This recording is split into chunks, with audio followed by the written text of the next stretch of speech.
I had been busy all week. Meetings, reports, and interstellar negotiations had left me exhausted. So when the latest delivery service offered an all-purpose robotic assistant, I jumped at it. A robot maid would clean my apartment, organize my schedules, and maybe even make me a decent cup of coffee. I did not expect an alien girl to show up. The doorbell rang, and I opened it.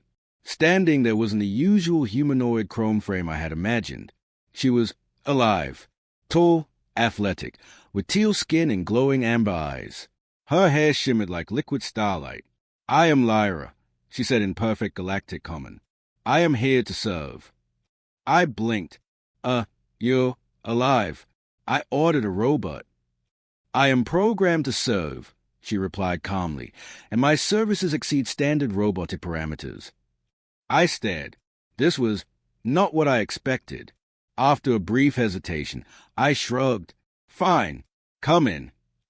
At first, it was awkward. I expected predictable, automated responses. Instead, Lyra asked questions, made suggestions, and even offered opinions on furniture placement. "You might prefer the kitchen reorganized for efficiency," she said one morning.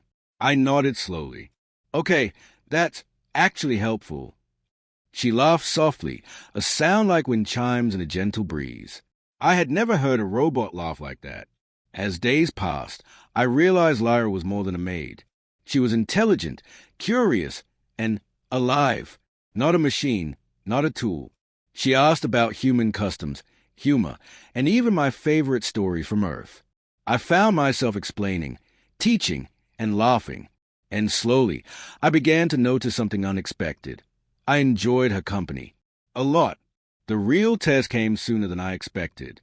One evening, an armed gang tried to rob my building, assuming a wealthy human would be alone and unprotected. I froze. This was a situation I couldn't handle alone. But Lyra didn't hesitate.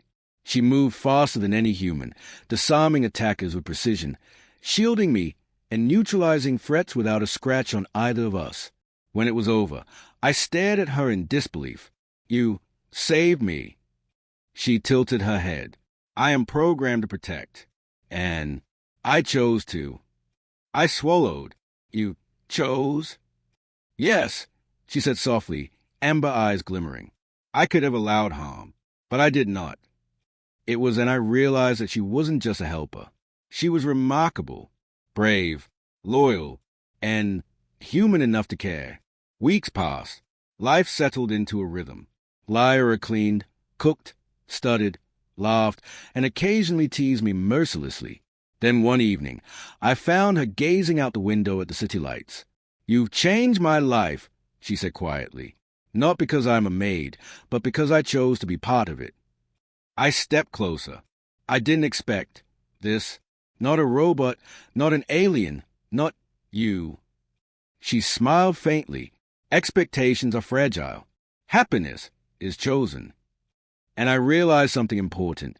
HFY isn't just about humans winning battles or proving strength. It's about connection, courage, and trust.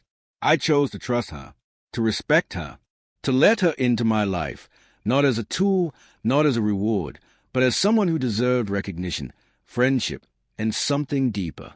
We laughed, we cooked, we explored nearby systems together. And slowly, I understood. The galaxy could give humans many surprises, but when they acted with respect, courage, and empathy, they could earn something far more valuable than any robot could provide.